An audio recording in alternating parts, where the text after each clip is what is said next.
네, 제1차 총괄본부장단 회의를 속개하겠습니다. 네, 종합상황실장님 진행해 주십시오.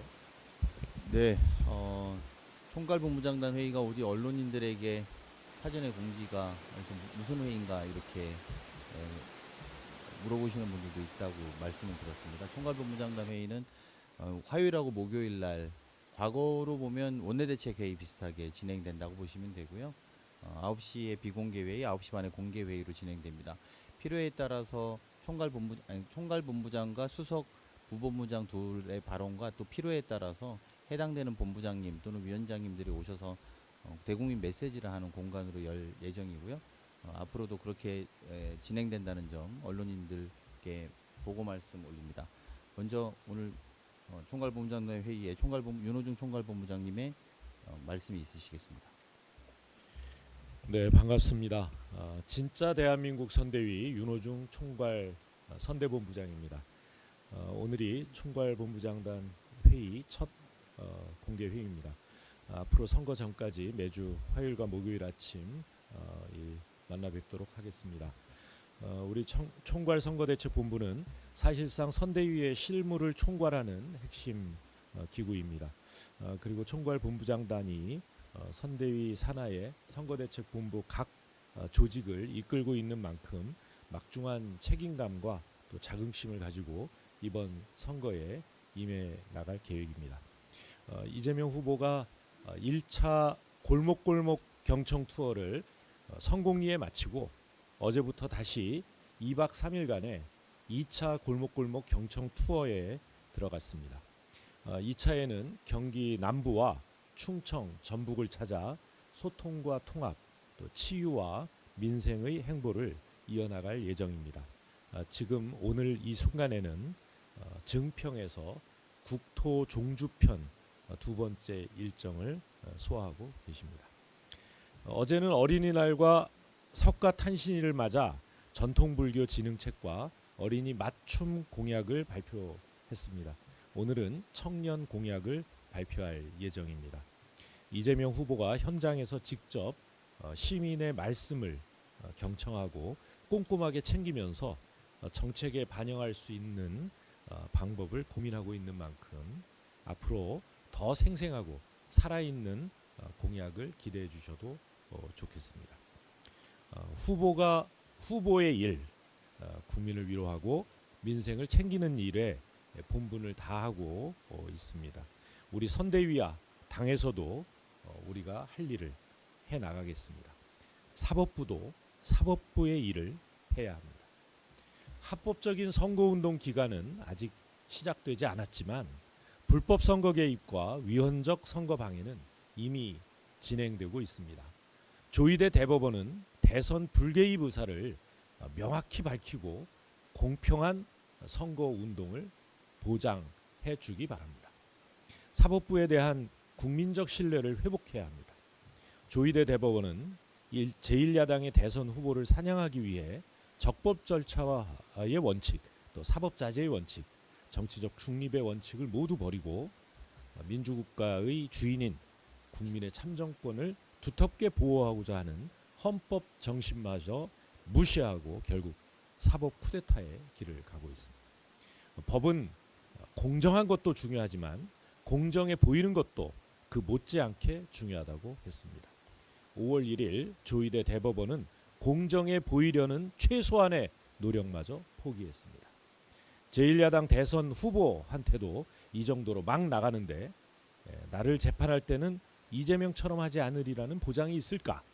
이것이 일반 국민이 가지는 두려움입니다. 내란 세력의 가장 큰 폐해 중 하나는 대한민국 공동체의 민주적 기본 질서를 떠받치던 신뢰라는 사회적 자본을 붕괴시켰다는 점입니다. 1987년 이후 김영삼 전 대통령이 하나회를 청산하고 우리 국민들은 사실상 이 나라에서 다시 군사 독재가 반복될 일은 없을 것이다. 또 민주화에 대한 최소한의 믿음을 가지고 살아오고 있습니다. 그런데 12월 3일 윤석열 내란 세력의 불법 비상계엄으로 인해 두 세대에 걸쳐 이어온 40년 가까운 이 사회적 신뢰, 믿음이 한순간에 무너졌습니다. 또한 지난 5월 1일 사법 쿠데타로 그래도 법원은 국민의 인권을 지키는 최후의 보루가 될 것이다 라는 믿음마저 깨졌습니다. 제1야당의 대선 후보도 저렇게 속수무책으로 당하고 있는데 힘없는 우리 국민들이야 오죽하겠습니까? 법원이 인권 최후의 보루가 아니라 인신의 자유와 참정권을 비롯한 국민의 기본권을 위협하는 조직의 최종 보스가 된 듯합니다. 극우 내란 기득권 세력의 준동으로 정부와 군대와 사법부에 대한 신뢰가 기일을 대선 이후로 미루십시오. 이미 루비콘강을 건넌 극우 내란 쿠데타 세력과 결별하시기 바랍니다. 그것만이 다시 부끄러운 역사의 역사를 후대에 남기지 않는 유일한 길이라고 믿습니다. 이번 대선은 누가 뭐라 해도 온 나라를 극단적 퇴행으로 몰고 간 극우 기득권 내란 세력에 대한 심판이고 민주주의와 민생을 회복하는 선거입니다. 주권자인 국민의 의사가 오롯이 선거에 반영돼야 합니다. 저를 비롯한 우리 더불어민주당 선대위 소속 모든 구성원들은 국민을 고통 속으로 몰아넣는 극우 내란 세력을 끝내기 위해 사즉생의 비상한 각오로 이번 대선에 임할 것입니다. 반드시 승리해서 진짜 대한민국을 만들겠습니다. 감사합니다. 네, 다음은 공명선거 법률지원단장이시자 조희대 대법원 대선 개입 저지 특별위원장이신 네, 조희대 대법원 대선 개입 저지 특위위원장 박범계입니다. 제가 오늘 드릴 말씀의 키워드부터 말씀드리겠습니다. 대법원 전합체 10명의 대법관에 의한 대선 개입, 야당의 대통령 후보, 유권자의 시간, 그리고 국민 주권주의 원리, 선거의 기회균 등 후보자의 참정권과 공무담임권, 피선거권, 이런 개념어를 기초로 해서 말씀을 드리겠습니다. 조희대 대법원이 지난 5월 1일 10명의 대법관과 함께 대선 개입 판결을 내렸습니다. 그 이유는 36구라는 숫자만이 아닙니다. 법원 조직법에 반드시 소부 심리를 먼저 하도록 되어 있는 소부 선행주의를 천명하고 있습니다. 그럼에도 불구하고 사건 검색에 의하면 먼저 전합체에 회부하고 후에 2부에 배당하는, 그리고 주심 대법관을 선정하는 법원 조직법을 정면으로 위반했습니다. 대법원 스스로가 예규를 정해 선임 재판 연구관 등에 의한 역할 등에 대해서 규정하고, 그리고 어떠한 불공정한 전합체 재판을 하지 않는다라는 여러 정신들이 반영되어 있음에도 불구하고 그러한 예규는 깡그리 무시되었습니다. 대법원 10명의 대법관은 국민들이 그렇게 기다리고 판단해 주길 원한 대통령의 야당 후보가 당선이 되는 경우 과연 하급심에 있는 5개의 재판이 중단되는지 여부에 대해서는 언급이 없었습니다. 바로 이런 언급이 없었기 때문에 서둘러 5월 1일 선고를 한 것은 저는 지나치게 서두른 재판이고, 그 서두른 재판의 행위는 예단, 즉 선입적 결론을 내린 그 결과에 의한 선고라고 봅니다. 그 선입적 결론, 소위 예단이라는 것은 제1야당, 야당의 대통령 후보 이재명 후보를 그 자격을 박탈해서 대통령 후보 없는 그러한 대선을 치르겠다라는 의도로도 해석이 됩니다.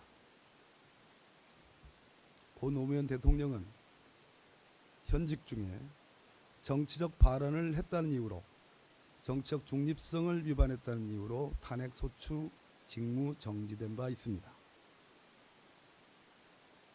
노태학 중앙선거관리위원장은 정치적 중립을 이유로 이번 대법원 전합체에서 심리에 빠졌습니다.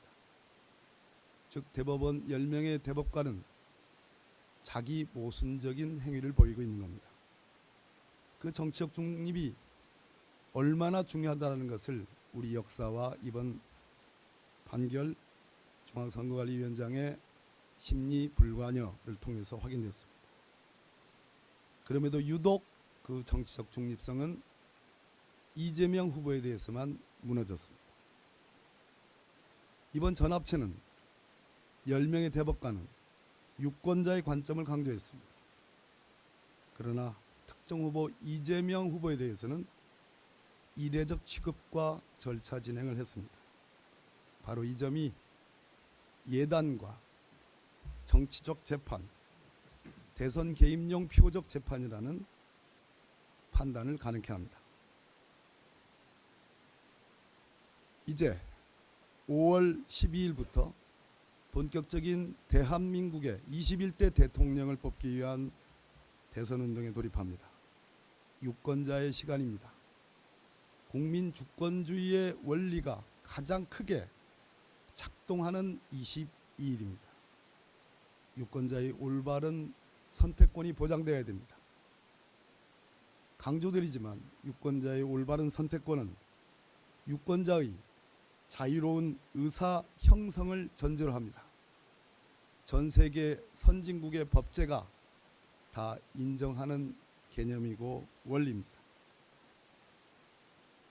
일방적인 대법원의 10명의 대법관에 의해서 전합체로 포장된 이재명 후보에 대한 이러한 흠집내기가 지속된다면 그것은 유권자의 올바른 선택, 즉 자유로운 의사 형성을 방해하는 것입니다. 우리 헌법 116조는 선거 운동의 기회균등, 선거의 기회균등을 보장하고 있습니다. 또 후보자의 참정권, 공무담임권, 피선거권 역시 보장되고 있습니다. 공직선거법에 의하면 공무원이 선거에 대한 부당한 영향력의 행사, 선거 관여는 금지됩니다. 대법관도, 법관도 헌법상의 공무원입니다. 공직선거법에 의하면 후보자의 신분은 보장됩니다. 재판은 일시 중단하여도 나중에 이어서 다시 할 수 있는 기회가 있습니다. 반면 균등한 선거운동 기회 보장은 한 번 침해되면 회복 불가능합니다. 재판과 회복 불가능한 균등한 선거운동의 기회, 그 양자를 비교해 보면 선거운동 기간에 재판을 강행하는 일체의 재판행위는 우리 헌법 37조에 내재되어 있는 비례성의 원칙에 위배됩니다. 이재명 후보자에 대해 당해 공직선거법 환송심 서울고등법원의 재판은 물론이고 4차례 6.3 대선 전에 지정되어 있는 대장동 사건을 비롯한 재판에도 이러한 유권자의 자유로운 의사 형성에 따른 자유로운 선택이라는 국민 주권의 원리는 보장되어야 할 것입니다. 우리는 조속히 이재명 후보의 재판과 관련하여 모든 재판과 관련하여 이러한 헌법적 가치와 지향, 실정법적 규정을 반영한 기일 변경 신청을 할 것입니다. 하급심 재판부 그리고 이 서울고등의 환송심 공직선거법 위반 사건 재판부께 호소드립니다. 제가 말씀드린 헌법적 가치와 공선법의 취지를 존중해 주십시오. 마지막으로 조희대 대법원장은 이 졸속의 정치 관여 대선 개입 표적 재판의 사실상의 기획자고 집행자였습니다. 이는 우리 헌법상의 여러 원칙과 실정법을 위반한 위헌, 위법한 행위이므로 우리 헌법에 따른 탄핵 사유에 해당합니다. 우리 이재명 선거대책위원회는 이 점을 분명히 함을 오늘 천명합니다. 이상입니다. 네, 다음은 총무본부장이신 김윤도 의원님의 발언이 있겠습니다. 예, 총무본부장 맡고 있는 김윤덕입니다. 단군 이래 단 한 번도 존재하지 않았던 3차 내란이 일어나고 있습니다. 자유대한민국 자체를 무력화시키려 하고 있습니다. 하나하나가 역사상 초유의 일입니다.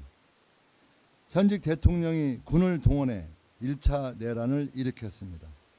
대한민국의 헌정 질서를 정면으로 부정한 그야말로 국가 내란 상황이었습니다.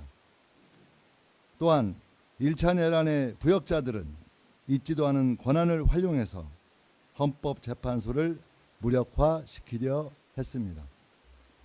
내란 수계의 대통령 파면을 막기 위해 국회가 헌법에 따라 추천한 헌법재판관 임명을 거부했습니다. 헌정 질서를 파괴하기 위한 2차 내란입니다. 이제 조이대 대법원이 3차 내란을 기도하고 있습니다. 국민의 기본권 중에 기본권, 참정권을 무력화시키고 헌법 제77조, 헌법 제111조도 모자라 헌법 제1조 모든 권력은 국민으로부터 나온다는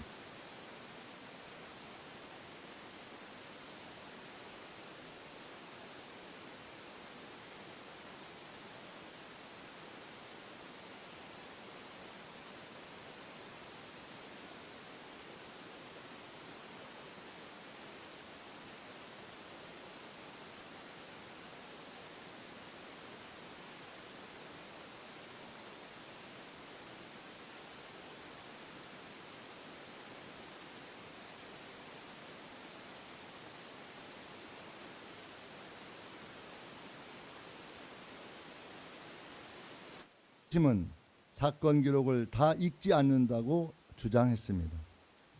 그러면 지금까지 사건 기록도 읽지 않고 국민의 자유를 구속해왔던 것입니까? 독립적인 서울고법이 하루 만에 공판 기일을 지정하고 마지막 수단인 집행관 송달까지 결정했습니다. 유례없는 대법원의 결정과는 또 다른 우연입니까? 우연이 계속되면 더 이상 우연이 아닙니다. 대한민국의 사법부의 권위를 위해서라도 조이대 대법원은 이 질문들에 분명히 답해야 합니다. 군사 쿠데타로 야당 지도자의 제거, 테러로 암살 기도, 사법 쿠데타로 유력 대선 후보 유죄 판결, 그리고 대통령 출마 자격 박탈.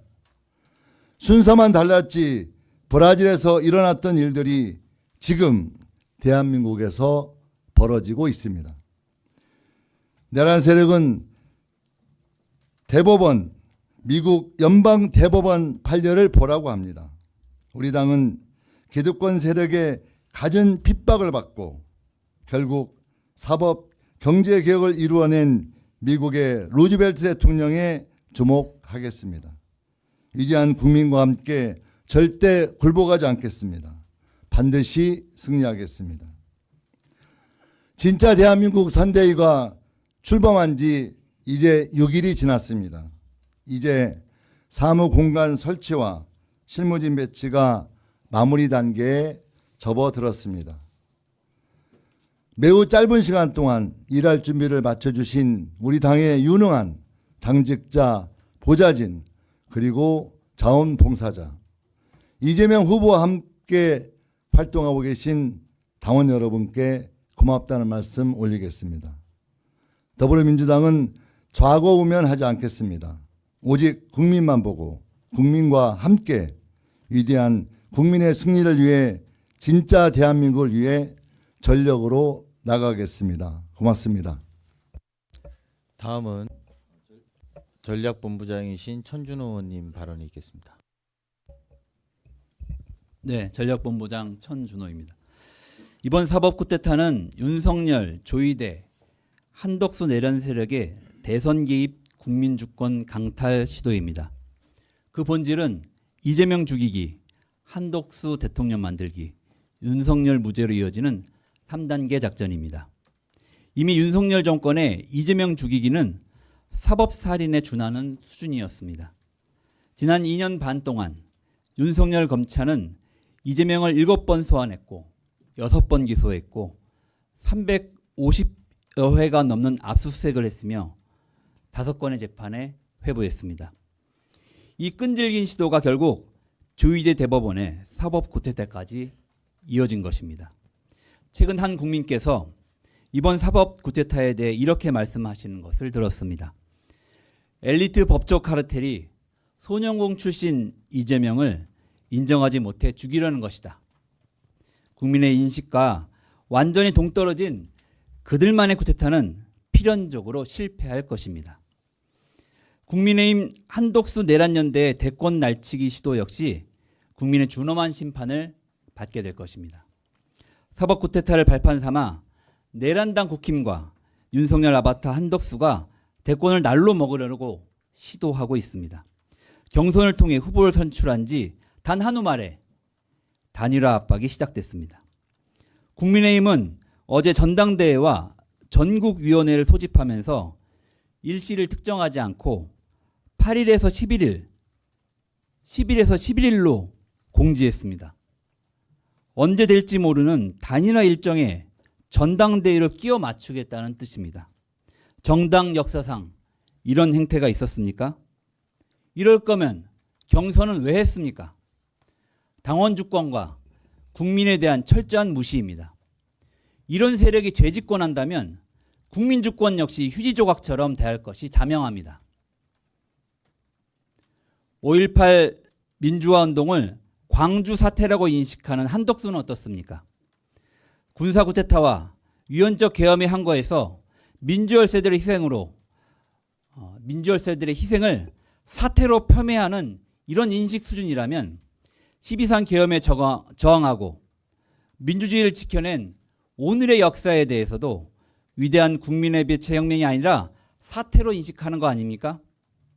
만약 한덕수가 대통령이 된다면 우리 국민은 다시 계엄과 학살을 걱정해야 되는 거 아닙니까? 국민의힘과 한덕수의 목적은 분명합니다. 바로 내란 세력의 재집권 이후 윤석열의 무죄 선고입니다. 민주당과 우리 국민은 내란 세력의 재집권을 반드시 저지할 것입니다. 이 같은 목적의 사법 쿠데타를 향한 국민의 분노가 치솟고 있습니다.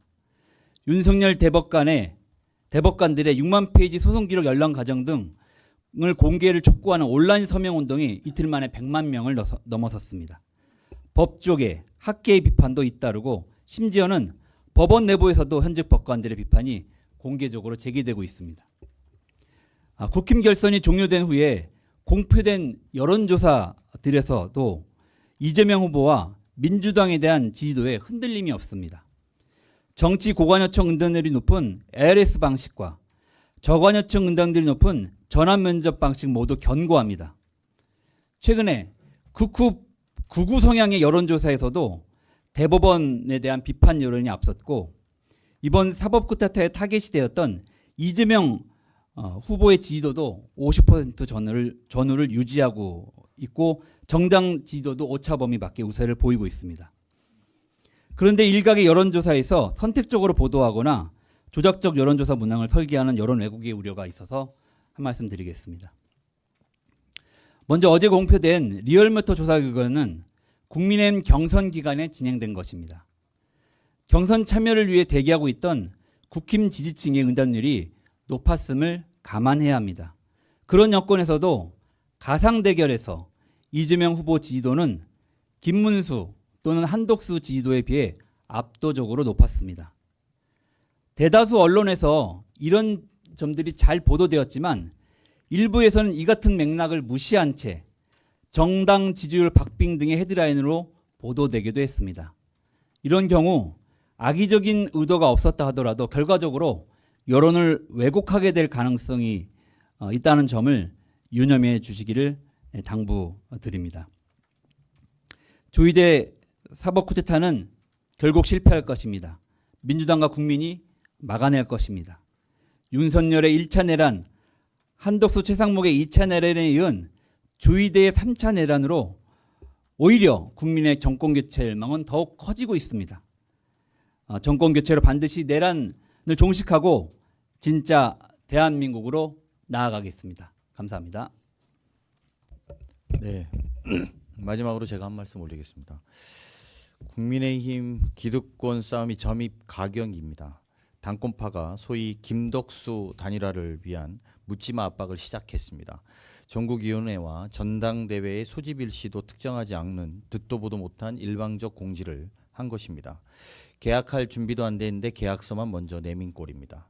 이로써 국민의힘이 이번 단일화 과정에서 이번 대선을 어떻게 바라보는지가 명확해졌습니다.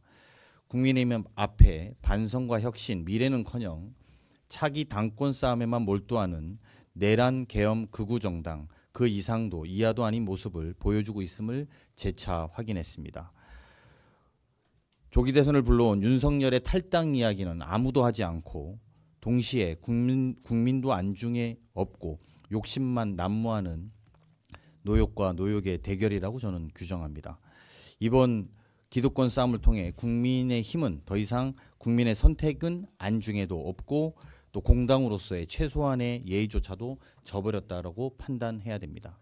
국민들은 어떠한 감흥도 보수의 미래도 찾을 수 없을 것입니다. 진짜 대한민국 선대위는 정상적인 상대와 함께 정책 대결을 통해서 국민의 선택을 구하고 싶습니다. 국민의힘이 노욕이 아닌 진짜 대한민국의 미래를 놓고 경쟁하는 정상적인 정당으로 돌아올 것을 촉구합니다. 한 가지 더 간단하게 말씀드리겠습니다. 2025년 5월 1일 온 국민이 눈을 형형하게 뜨고 지켜보시는 가운데 대법원은 이재명 후보에 대한 선거법 무죄 판결을 전례 없이 파기했습니다. 법원이 굴종한 것입니다. 단순히 하나의 재판 결과가 뒤집혀졌다고 볼 수 없습니다. 내란과 법치 유린에는 침묵하던 사법부가 스스로 정치 무대로 뛰어든 사건입니다. 더 큰 문제의식은 이 비겁함이, 이 굴종이 처음이 아니라는 점입니다. 2024년 12월 3일 계엄 세력은 총칼로 국회를 무력화했습니다. 판사 체포까지 시도한 명백한 내란입니다. 법원 전체가 분노로 들끓었습니다. 그러나 조이대 대법원장은 침묵했습니다. 침묵이야말로 내란 공범이라는 자인 아니겠습니까? 2025년 1월 19일 서부지방법원에 폭도들이 난입했습니다. 그야말로 법원을 유린했습니다. 무장한 폭도들은 판사들을 특정해 위협했고 법정을 휘젓고 다니면서 파괴했습니다. 이 모든 것이 생중계되었습니다. 그러나 조이대 대법원장은 또다시 침묵했습니다. 이 침묵은 사법이 붕괴되었다는 공식 선언이었습니다. 정상적인 사법부 구성원들은 위기의식을 가지고 이 위기의식은 점점 커가고 있습니다. 이대로 가면 법원 전체가 공멸한다는 우려가 퍼지고 있습니다. 법원이 국민의 신뢰를 잃는다면 국가 시스템 전체가 위기에 처할 것입니다. 사법의 최전선에서 묵묵히 일하는 법조인들 역시 좌절 속에서 고통받을 것입니다. 이 모든 붕괴와 공멸의 위기는 조이대 대법원장이 시작했습니다. 자인했습니다. 반복했습니다. 이번 대선 개입은 그 연장선상에 있습니다. 사법 붕괴의 종지부를 찍는 사건이기도 합니다. 조이대 대법원장이 국가 사법 시스템 전체의 몰락, 그로 인한 법치의 몰락을 초래하고 있습니다. 한낱 개인이 감당할 수 있는 바가 아닙니다. 조이대 대법원장은 즉각 사퇴하십시오. 그리고 국민의 심판을 기다려야 할 것입니다. 이상입니다. 회의를 이제 비공개로 전환하고자 합니다. 언론인 여러분들의 협조를 부탁드리겠습니다.